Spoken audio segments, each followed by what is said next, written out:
Hello, Martin here from the Weekend Warrior, Tactical Sports International and Buccas Outpost. This video is a pre-brief for the Operation Viper's Fury game at the end of April at Buccas Outpost. The main intention for this video is to make sure everyone is on the same page as far as the rules goes. You all should have seen the rules doc. It is online. It will be linked with this video as well. But this video's intention is to ensure that the Saturday morning brief does not have to blow out and be crazy long. Trying to brief 100 plus people is no mean feat. We will have a loudspeaker, but it is not going to be easy making sure everyone is giving us their attention.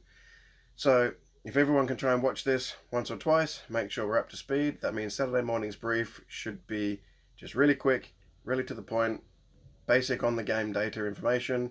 Everything else is in this video. I do have my laptop down here with my points to talk through, and I want to make sure we're on the same page and everyone's up to speed.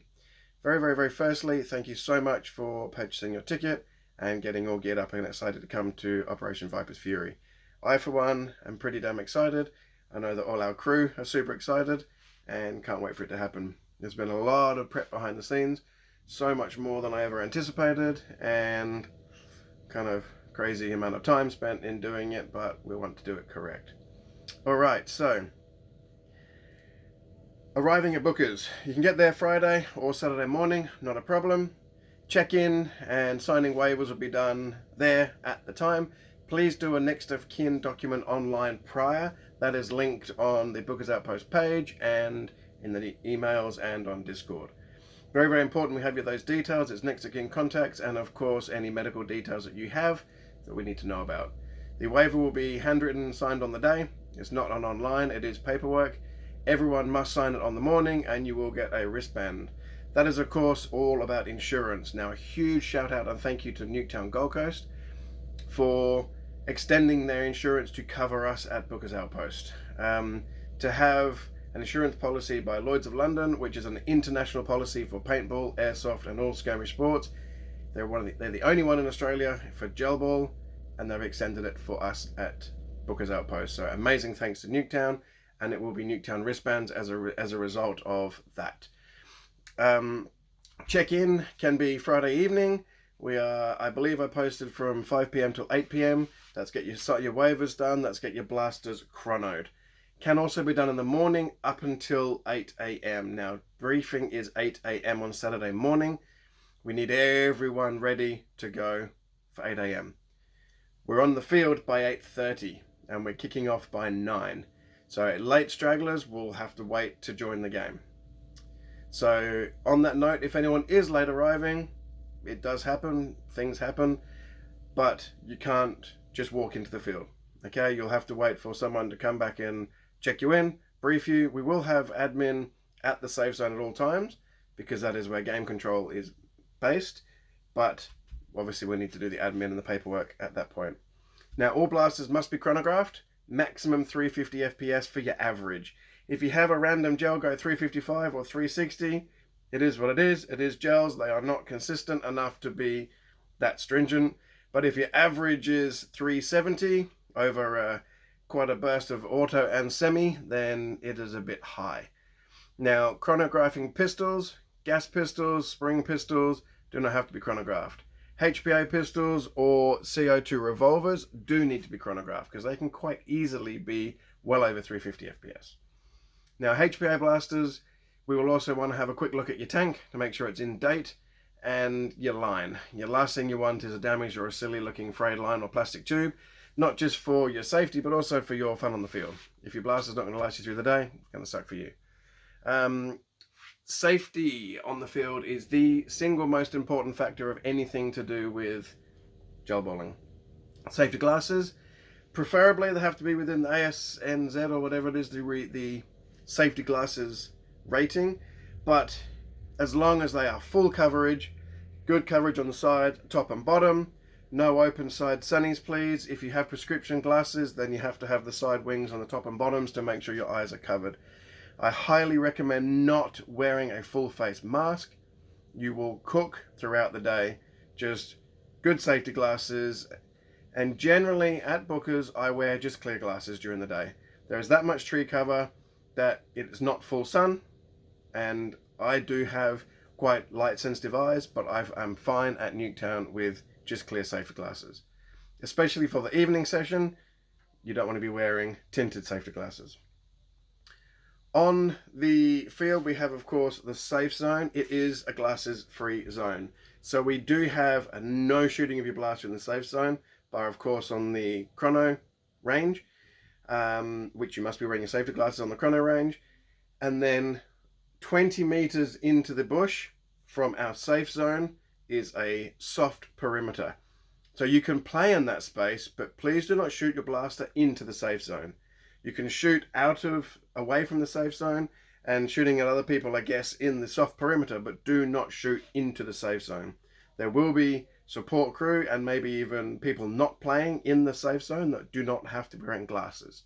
So do not shoot into the safe zone. The safe zone is pretty obvious. It's a clearing with no trees. There will be cars and tents and people. At the southern end of the safe zone, the car park camp area safe zone will be taped off because that has 4 shipping containers, which is in play. Now, when we're playing in that area, we'll make sure there's no one hanging around in the safe zone that is close to the gameplay, and if they do, we'll make sure they have glasses on, so if there is any stray gels, they are protected. Okay, no duff, no duff, no duff, or stop, stop, stop. That is the only game call that will stop the game. If you hear a no duff, no duff, no duff, or a stop, stop, stop, please shout it again at the top of your lungs so that the next person hears it and can re-shout it and echo it on through the field. At a no duffs, you stop. You don't walk another 20 meters and keep shooting. You stop there and then. Preferably mag out, empty the chamber, safety on, and just stand still for a bit. Hopefully a no duff will only be a couple of minutes at most. If it's an extended period, the message will be passed to your section leader to probably regroup your guys, get into some shade and sit out and wait for a bit. It generally means there's a medical issue. No duff hopefully is only a very short period, which means stay where you are. If you advance or move in your gameplay or do anything tactical to aid your game in a no duff, you will be penalized. So will your whole section. You will be sent back to your HQ for a 5-minute sit out.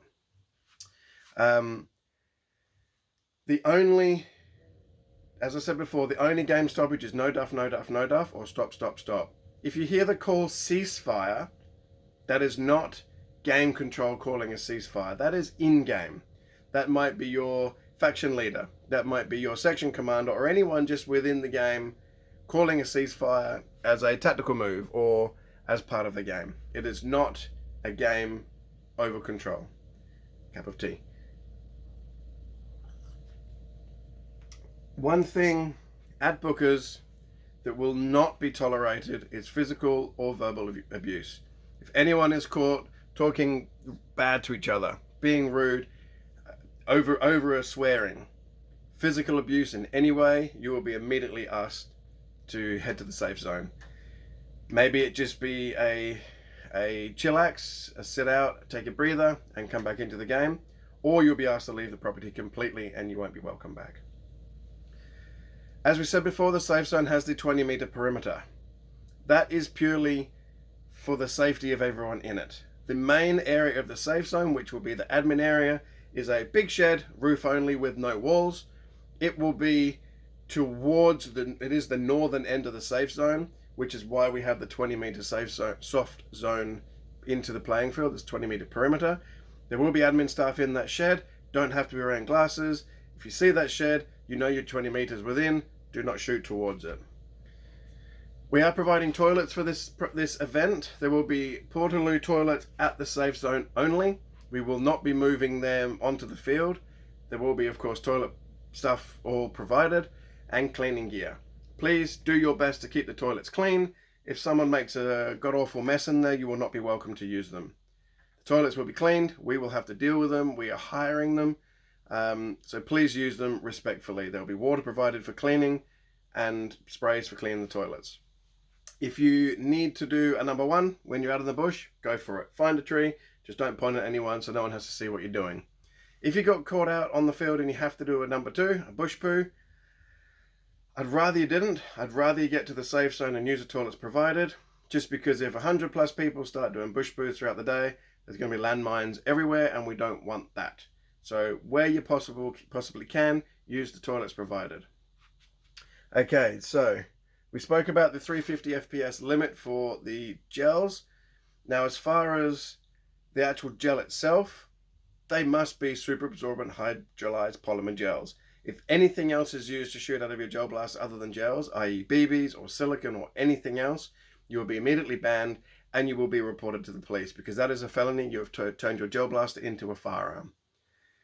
As far as other projectiles, so we can have 40mm grenade projectiles. They could be the 3D printed soft squishy darts. They can be the round foam balls. It can of course be a cluster of gels.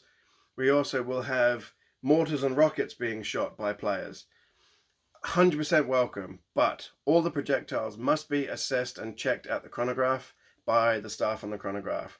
For the simple fact is, if they have any form of solid core or hard core to aid flight that could create an impact harder than the minimum, then they cannot be used. All right, times. We spoke briefly of the check-in times. So we've got to be starting the briefing by 8 o'clock. If we don't start the briefing by 8 o'clock, we will not be getting onto the field by 8:30, and the game will be late starting, which just puts a knock-on effect all the way through. As you should have seen in the rule set, it is the main outline of this game is domination. There will be 3 domination points on the field. They are closed, they are not open from the game start. The first primary domination point opens at 10 AM, so you'll have 1 hour after game start to find it, to survey it, and hopefully claim it at 10 AM. The 2 secondary domination points open at 11 AM. They open at the same time. As you should have read in the rules, the primary is worth a higher value per half-hour block that it is controlled and owned by a team. It's worth twice as much as the 2 secondaries. Boundaries of the property. So the map is perfectly online, it's visible online, it's shared, it has the grid reference on it. So the boundary to the east is what is called a coal seam gas trunk line. It is about a 50-meter wide, it's waist height grass, but 50-meter wide tree clearing. Can't be any more obvious that that's a boundary. To the north, there is essentially a fence line which may have dropped in places, but there is fluorescent tape all the way along it, and essentially a vehicle track. To the eastern side of the property, the northern end is a solid vehicle track and will be signed as a boundary. That vehicle track slims down from what is essentially a full dirt road to just a vehicle track into the bush, and then when it gets fairly close on the full western side of the property to the dam, it then hits the dam and then tapers off to the creek. So the southern half of the property on the western side, the boundary is the creek. The northern half of the property on the western side, the boundary is the dam and then the dirt road. The southern boundary of the property is essentially a fence line which doesn't really exist, but it is also a very prominent vehicle track with fluorescent tape all the way along it. All right, now we are asking everyone to start the game with 3 liters of water on their person. Doesn't have to be in a camelback, can be in bottles, can be in your backpack, but it's a minimum of 3 liters. And now the whole idea of minimum of 3 liters to start with is that you're going to drink a minimum of 3 liters throughout the day. Now, if you do not have 3 liters on you, we will ask you, where is it? Because it is a mandatory part of milsimming in Queensland to have water on you. Some of the hit rules is to drink water, but that is surplus to the 3 liters. Okay, you should be well aware of your team colors. We have red 4 wearing non-camouflage upper body. You can wear camouflage bottoms, you can wear camouflage gear, but your shirt must be of a pattern that is not camouflage. You will be issued a band of green tape to go either on your upper arm or your thigh. That is to represent the red 4, the non-camouflage team. If you're going to wear a ghillie suit or a leaf suit or anything of that sort, it must be worn in the sense that you can still see your green tape, be it on your arm or on your leg, because that is your only team identifier. If you wear a full, say, upper body Viper suit and your green tape or your shirt cannot be seen, then no one will know what team you're on. Blue 4, of course, you are in full camouflage, top shirt and bottoms, more than likely gear as well. You do not have to wear a green band. Hit rules. Blaster hits do not count, but everything else on your person does count as a hit. If you don't feel it, but your teammate or your buddy saw you get hit and tells you got hit, you instantly 100% take it as if you know you got hit. Wearing all this crap with a gel flying at more than likely 50 feet per second by the time it gets to you, and you don't feel it or see it, if someone else sees it, it is a hit. If you are called out for not calling your hits by your teammate, then your whole team will be penalized. Your whole section will be penalized. If someone else on the other team, so your opposition, if someone in your opposition calls hits for you, then you should take it as a hit. But in my opinion, they should not be calling hits for you.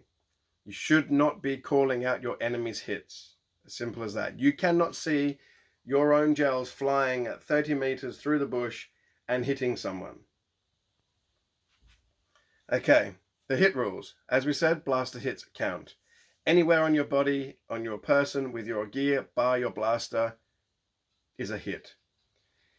Now, every player will have one white band or a tourniquet if you supply it as your first hit. Now, that can be buddy aided. You cannot apply to yourself, and it does not need a medic. It can be anyone in your team can apply that bandage for you. If you are wearing weighted plates, at the start of the game in the briefing, come to see an event crew. And if you're wearing weighted plates and we assess that you're wearing a weighted plate and not just trying to fudge the rules, you'll be given a second white bandage, which means you have 2 buddy aid medic bandages.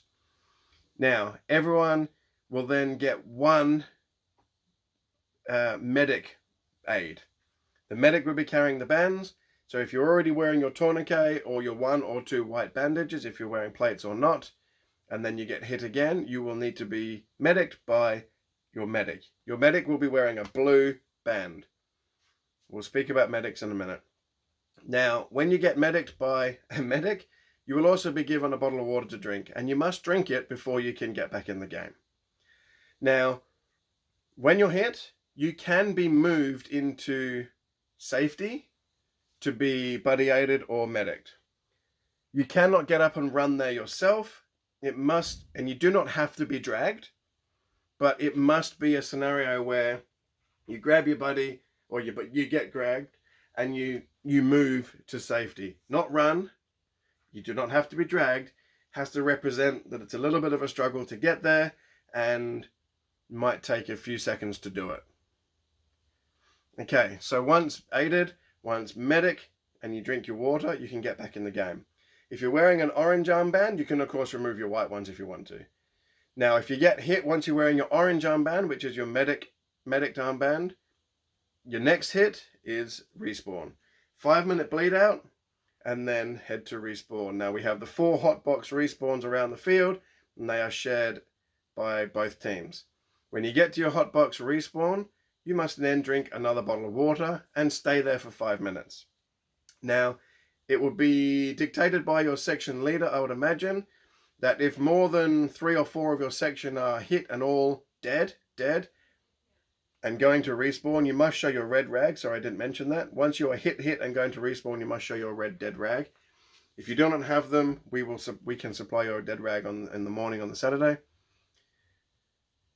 So once you go to respawn, if there's more than 3 or 4 of you, the chances are your section leader will probably take your whole section to the respawn so you can all regroup.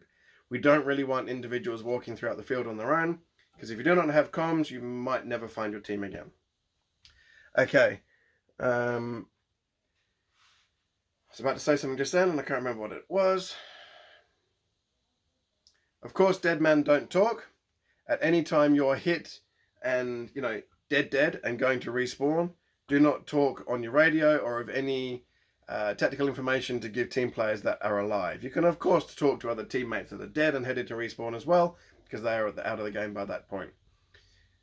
Now, there is the 5-minute bleed out rule for all hits. If you can't get buddy aided for your first 1 or 2 hits, if you're wearing your plates or not, 5 minutes and you've bled out and you go to respawn. Same for if a medic cannot get to you for your second hit. 5-minute bleed out. If you cannot get medic, you go back to respawn. Same deal. Red dead rag, go to the hot box, 5 minutes and drink a bottle of water. Okay, so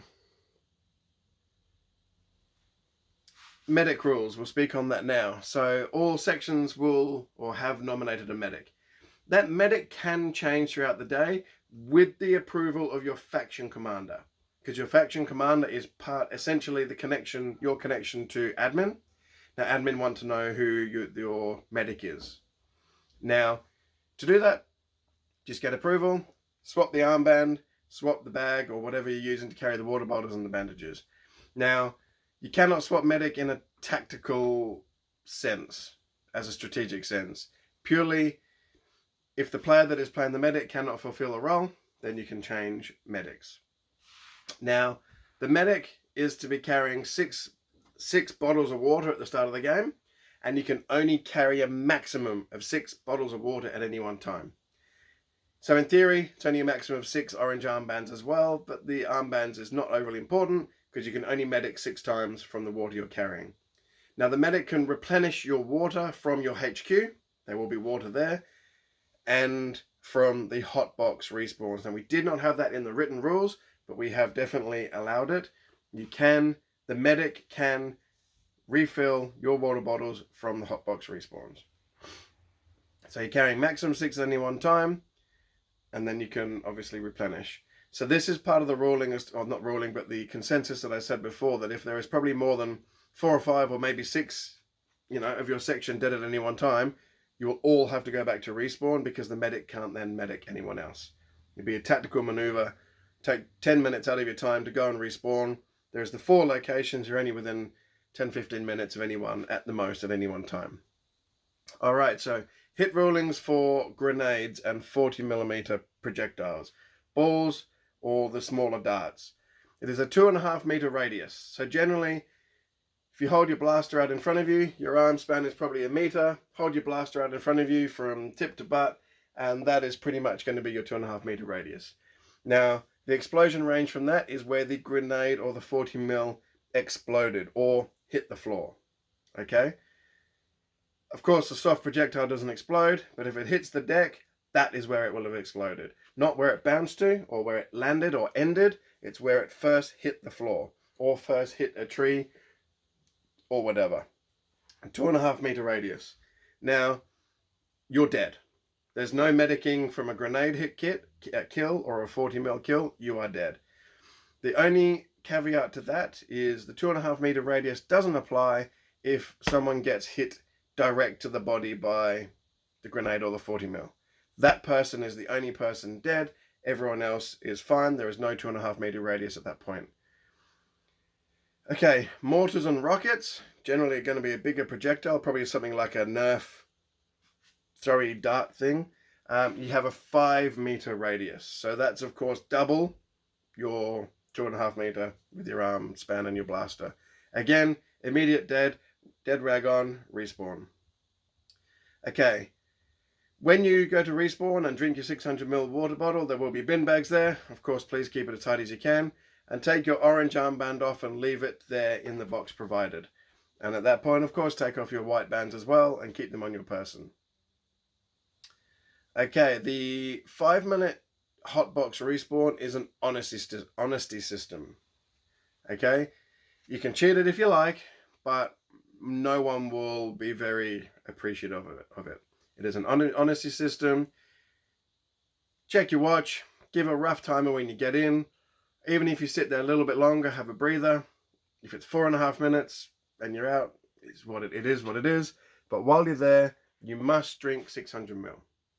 I am also perfectly fine if your camelback or your own water supplies are getting low, if you want to top up a bottle or 2 at that time.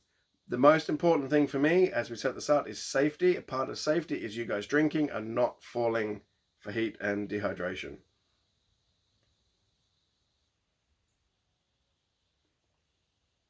Okay, so we said before at the start, the main aspect of this game is domination. However, you cannot win this game on just dominating the domination point alone. As you should have read in the instructions, the primary domination point is worth 50 points or Buccas bucks per half hour owned. So it's on the hour and half hour. The two secondary domination points are worth 25 credits, points, bucks per half hour. So that's half the value, of course. Now, it is going to be a key to winning the game is owning domination points as much as you can. But there is also supplementary missions that we will be giving you throughout the day. Each team will have the equivalent kind of missions, the equivalent opportunity to earn Buccas bucks. Missions will pay out bucks potentially to start the mission, just to take it on, to finish the mission, or there will be additional bucks along the way. There may also be additional bucks hidden around the property. If you come across an ammo tin, along the lines of that, if you find an ammo tin somewhere on the floor on the field, open it. There might be cash in it. There might be some form of prize in it. There might be negative things in there as well. There could be a go to jail kind of card, something like that. But if you see the can, pick it up. The chances are there will be bucks in it. And it could be a way of winning by finding some loot. Now, missions will be run by the event crew, which is also potentially NPCs or non-player characters. And then also the PMC, which is essentially a third team, which is the admin crew to drive the missions. Okay, we may become an opposition at times. We may be friendly at times, but it's all part of the missions. If you see PMC crew just walking or not being aggressive, as in not guns up and not attacking, then don't shoot at us because we're not in that mode. We more than likely will know where all of the sections are throughout the day, just through our own intel. So the PMC might not be doing anything. NPCs are all only part of missions. They are not there just driving around in buggies to give you information. They are only part of missions that are being driven. Now, you will more than likely find out about the missions from your faction commander and probably led down through your section commander. All right, now, when you are being medicked or shot or bleeding out, and not when you're dead and wearing a dead rag, but only if you're bleeding out and waiting to be medicked, so you're still alive at that point, your opposition can raid you of some of your cash you might be carrying. So if you're bleeding out, you're not wearing a dead rag and you cannot be medicked, if your opposition comes up to you and says, do you have any cash on you? Or hand over your money, it is your obligation, if you do have Buccas bucks on you, to hand over some money, but a maximum of 100 Buccas bucks. No more. And if you do not have 100, but if you have a lesser value, then you have to give it. Again, this is an honesty system. If you get asked for cash and you say you don't have any, and it is later found out that you do have some, all of your earnings will be stripped from you. Now, when I say earnings, it is obviously a risk to have cash on you, because if you die, you could lose it. And there is also an incentive to cash in your cash at your HQ in a cash box, which would be much like that ammo tin we just had. Now, once the cash is in that cash box, it is safe. It cannot be stolen by the opposition. And only Buccas bucks in that cash tin at the end of the Saturday and at the end of the Sunday is going to be counted towards the final points for the day. Now, your domination points are worth that 50 and 25 bucks per half hour. So that also accredits to your final points at the end of the day. So cash in the tin and cash earned by your domination all goes towards your final points. And there will be a winner and there will be a loser. All comes down to that value. If the Buccas bucks is in your pocket and not in the cash tin, it will not be accounted for. And of course, if it's in your pocket, it could be thieved by someone that kills you. Now, when you cash your money into the cash tin, there will be a notebook and a pen supplied in your cash tin at your HQ, or generally where your faction commander is. If you think you're earning good money, good bucks, and if you think you're a high earner, you need to be noting down your name and how much you're cashing in and a time in the book provided, because we do have prizes for the highest earner of the game. If you want to be in the running for the highest earner, you've got to note how much you've earned, how much you've cashed into the tin. All right. At the event, there will be at least 3 of the crew that are current trained first aiders. We will, of course, have a comprehensive medical kit. If there is anyone else on your teams that are a current first aider or extensive experience, please let us know. It is super handy to have. 650 acre property, we can't be everywhere at once. So if anyone else is competent and comfortable in first aiding, obviously it's going to be much appreciated. Okay, now last few final things. Wildlife. It is a rural property. It is bush. There is wildlife there. We have not physically seen, but we have seen and heard traces of wild pigs. We do know that in the area there is wild dogs. There is most definitely kangaroos. We have seen some snakes and other wildlife, you know, birds and all that kind of stuff.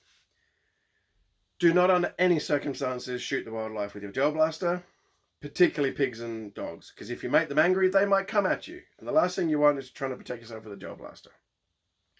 There will be no tolerance given for trying to injure wildlife. Simply, you'll be asked to leave if it's reported. Now, fire. It is a rural block. Chances are the ground might be quite dry. Unless there's some rain leading up to it in the next few weeks, the ground might be quite dry. There is a lot of deadwood around, so on the field there is to be no fire, which means there is no smoke emitting grenades, no heat emitting grenades, and if you're smoking, you must keep your cigarette butts and put them in your pocket or the bin your butt tin things. If there is any cigarette butts found on the field, and there's none out there right now, we've had no smokers coming out there for working bees, unless someone was smoking and leaving a cigarette butts out in October at Operation Blood Brothers. The smokers that are seen on the field, and if any cigarette butts are found, you will be penalised. Your whole section will be penalised. It is just simply not good enough. If you're smokers, you're welcome to smoke on the field, but make sure you are at a distance and away from anyone that doesn't want to be around the cigarette smoke. As simple as that. Now, drugs and alcohol. Drugs, illicit drugs, absolutely no tolerance. I do not do any tolerance for drugs at all. If it's medicated, of course, completely different story. You have your background, you have your everything else to suit it. That's perfectly fine. Keep it quiet to yourself, and of course, do not share it. Alcohol. I have nothing against you having a drink in the evenings, especially Sunday evening after the main game finishes. Saturday evening and Friday evening, I wouldn't really suggest it, purely because of dehydration and wanting to play the next morning. If you do have a drink, keep it sensible. Simple as that. And please, if there's glass bottles involved and any rubbish involved around the base camp, make sure it's cleaned up. The last thing we want is bottles on the floor, someone driving and popping tyres before they try and head home. Alright, Sunday post-game. Game does finish at midday on Sunday. Monday is a public holiday. I will not be racing out of there on Sunday afternoon. I'll have a hell of a lot of pack up to do, and I can't return the toilets to Dolby until Monday. Yes, it is a public holiday. Yes, they're going to accept them on the Monday. So you're all welcome to stay on Sunday evening. We'll light the campfire. We'll just do one campfire, please. That way we can control it. Little nylon tents all over the place. Bush grass. Not a good idea having too many fires because they can get out of control pretty easily. But you're more than welcome to stay. Hang around the campfire, swap stories, hopefully good stories, and we can socialize as much as possible from there. Well, that's about it from me, guys. That's 33 minutes. Hopefully this means that the Saturday morning briefing can be much more simple. We will do a complete team brief of just the basics, and then when we get onto the field, there will be a per team brief at your start points by event crew and your faction commander when we get out there. So please watch this video. Please make sure you're up to speed on everything about it, and I hope we all have a great weekend. Thank you very much, guys, and we will speak to you again soon. Catch you later.